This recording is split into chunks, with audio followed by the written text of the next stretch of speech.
Operation சிந்து 2.0வில் இந்தியாவின் iron டோமாக செயல்பட்டு எதிரி ட்ரோன்களை நம் நாட்டிற்குள் வரவிடாமல் தடுத்த ஆகாஷ் ஏவுகணையை கண்டு பாகிஸ்தான் அப்படி அரண்டு போயிருக்கிறது. இந்த ஆகாஷ் ஏவுகணையின் சிறப்பம்சங்கள் என்னென்ன விரிவாக பார்ப்போம் இந்த செய்தி தொகுப்பில்.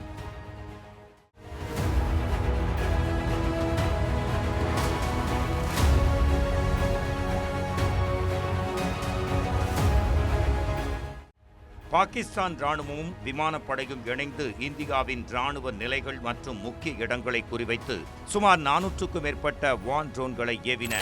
இருப்பினும் வான் பாதுகாப்பு குடை என்று குறிப்பிடப்படும் இந்தியாவின் வலுவான வான் பாதுகாப்பு கவசம் பாகிஸ்தானின் அச்சுறுத்தலை வெற்றிகரமாக துவம்சம் செய்தது. இதனிடையே ராணுவ நிறுவல்கள் மற்றும் பொதுமக்கள் பகுதிகள் இரண்டையும் அது பாதுகாத்தது. பாகிஸ்தான் படைகள் தொடர்ச்சியான தாக்குதலை ஒருங்கிணைத்த நிலையில் இந்திய விமானப்படை IAF, ஆகாஷ், MR-SAM மற்றும் பிற மேம்பட்ட வான் பாதுகாப்பு தளங்கள் போன்ற அமைப்புகளை பயன்படுத்தி உள்வரும் அச்சுறுத்தல்களை திறம்பட தடுத்து அழித்தது.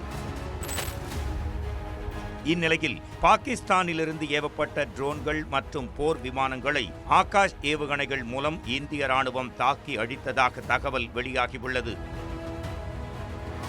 இந்த ஆகாஷ் ஏவுகணை ஒரே நேரத்தில் 4 வான் இலக்குகளை தகர்ப்பதால் அது இந்தியாவின் அயன் டோம் என்றழைக்கப்படுகிறது.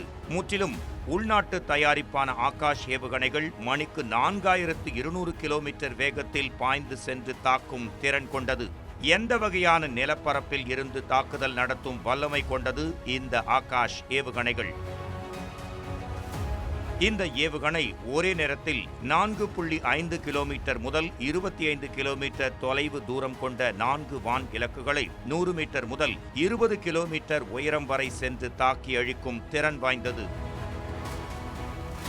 ஆகாஷ் ஏவுகணையின் நீளம் 5870 மில்லிமீட்டர், அகலம் 350 மில்லிமீட்டர், எடை 710 கிலோ கொண்டது. முழுவதும் தானியங்கி முறையில் இயங்கும் ஆகாஷ் ஏவுகணை வாகன ஏவுதளத்தில் இருந்து ஏவப்படுகின்றன. இதனால் இவற்றை ஒரு இடத்தில் இருந்து மற்றொரு இடத்திற்கும் விரைவாக மாற்ற முடியும். ஏவுகணை தாக்குதல்கள் ரேடார் மூலம் கண்காணிக்கப்படுவதால் பதில் தாக்குதல் ஏவுகணை வந்த திசையை நோக்கி நடத்தப்படும். ஆகாஷ் ஏவுகணைகள் வாகனங்களில் உள்ள ஏவுதளத்தில் ஏவப்படுவதால் அவற்றை ஏவிய பின் பதில் தாக்குதலில் இருந்து தப்பிக்க வேறு இடத்திற்கு விரைவாகவும் கொண்டு செல்ல முடியும். இந்த ஏவுகணைகளை ஏற்கனவே அர்மீனியாவிற்கு இந்தியா ஏற்றுமதி செய்திருக்கும் நிலையில் பிலிப்பைன்ஸ், வியட்நாம், எகிப்து மற்றும் பிரேசில் உள்ளிட்ட நாடுகளும் ஆகாஷ் ஏவுகணைகளை வாங்குவதற்கு ஆர்வம் காட்டி வருவதாகவும் கூறப்படுகிறது.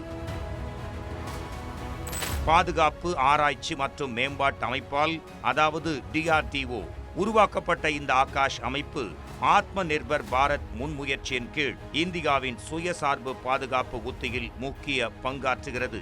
அதாவது 96% உள்நாட்டு உள்ளடக்கத்துடன் உள்நாட்டில் உயர்நிலை ராணுவ தொழில்நுட்பத்தை உற்பத்தி செய்வதில் இந்தியாவின் வளர்ந்து வரும் திறன்களை ஆகாஷ் பிரதிபலிக்கிறது. இது தற்போது இந்திய விமானப்படை மற்றும் இந்திய ராணுவம் இரண்டிலும் செயல்பாட்டு சேவையில் உள்ளது. எதிரி போர் விமானங்கள், UAVகள், ஹெலிகாப்டர்கள் மற்றும் கப்பல் ஏவுகணைகள் உள்ளிட்ட பல்வேறு வான்வழி அச்சுறுத்தல்களுக்கு எதிராக செயல்பட்டு பாதுகாக்கும் பணிகளிலும் ஈடுபட்டு வருகின்றன.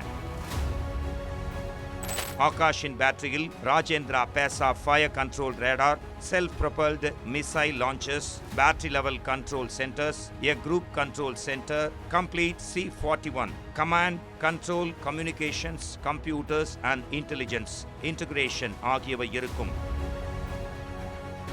இஸ்ரேல் ஹமாஸ் தீவிரவாதிகள் இடையேயான போரில் அயன் டோம் ஏவுகணைகள்தான் இஸ்ரேலை பாதுகாத்தது. அதேபோல் இந்தியாவின் அயன் டோமாக ஆகாஷ் இருக்கிறது என்பது குறிப்பிடத்தக்கது.